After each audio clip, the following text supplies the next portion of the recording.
எடுத்துக்கிறேன். இந்த ஜியோஜெப்ரால ஒரு சர்க்கிள் ஒன்று வரைஞ்சிருக்கிறேன். சரிங்களா? இது வந்து ஒரு சர்க்கம்ஃபரன்ஸ்னு கூட சொல்லலாம்.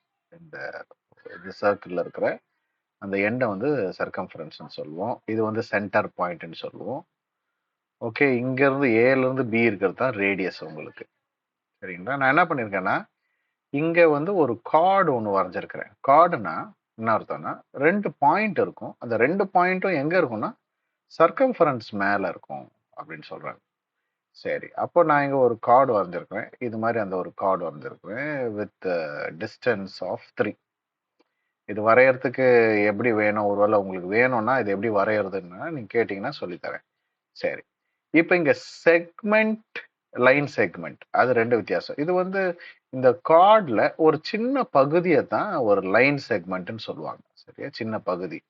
ஓகே, இது வரைக்கும் கூட இருக்கலாம். அது ஒரு லைன் செக்மெண்ட். இதை கூட ஒரு லைன் செக்மெண்ட். ஆனால் கார்டுன்னு சொல்லும் போது it is very clear that it will have 2 points. அந்த 2 பாயிண்ட்ஸ் எங்கே இருக்கும்னா will be on the circumference of the சர்க்கிளோ, நம்ம இங்கே சர்க்கிள் எடுத்தனால சர்க்கிள்னு சொல்கிறோம். சரி, இப்போ செக்மெண்ட் அப்படின்னு சொன்னா இப்போ என்னன்னா 2 செக்மெண்ட் இருக்கு. ஓகே, அது என்ன பண்ணுதுன்னா அது வந்து செக்மெண்ட்னா ஒரு ரீஜியன் அப்படின்னு சொல்லலாம். இப்போ இந்த லைன் இங்க கோடு போட்டனால இந்த இடத்துல இருக்கிறது ஒரு ரீஜியன், இது ஃபுல்லா இது ஒரு ரீஜன். 2 ரீஜனா பெரியது. இந்த ரீஜன் பாருங்க பெருசா இருக்குது. அதனால இது வந்து ஒரு மேஜர் செக்மெண்ட்டாகவும், கம்மியா இருக்கிற ரீஜியனை நான் மைனர் செக்மெண்ட்டாகவும் சொல்றேன். சரிங்களா? அவ்வளோதான். ஸோ இதுதான் வந்து செக்மெண்ட், மைனர் செக்மெண்ட். அதுக்கப்புறமா இந்த சின்ன ஆர்க் இல்ல, இதை வந்து மைனர் ஆர்க்குன்னு சொல்லுவோம். இது என்க்ளோஸ் பண்ண ரீஜியனை மைனர் ரீஜியன் சொல்லுவோம்.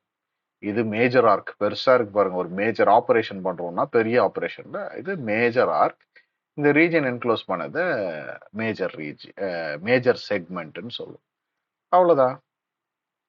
இது வந்து ஒரு கார்டு. Okay, that's all.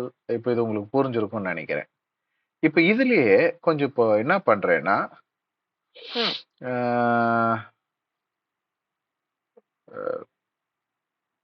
கொஞ்சம் இது மாதிரி ஒரு சில செக்மெண்ட், லைன் செக்மெண்ட்ஸ் கனெக்ட் பண்றேன்.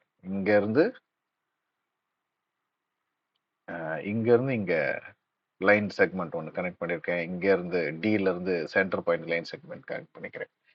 சின்ஸ் இந்த சர்க்கிளோடைய ரேடியஸ் 3 இருக்கிறதுனால நான் இங்க சிடியும் 3 எடுத்தேன். பாருங்க, இங்க சிடி என்ன எடுத்துக்கிறேன், 3ன்னு எடுத்துக்கிறேன்.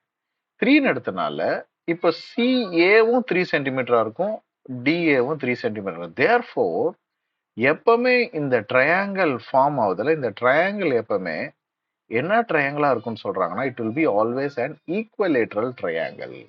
ஈக்குவலேட்ரல் ட்ரையாங்கிள் என்னது? இந்த சி ஆண்ட இருக்கிற ஆங்கிளும் டி ஆண்ட இருக்கிற ஆங்கிளும் ஏ ஆண்ட இருக்கிற ஆங்கிளும் சேமா இருக்கும் அப்படின்னு சொல்றாங்க. அவ்வளவுதான். That's all for today.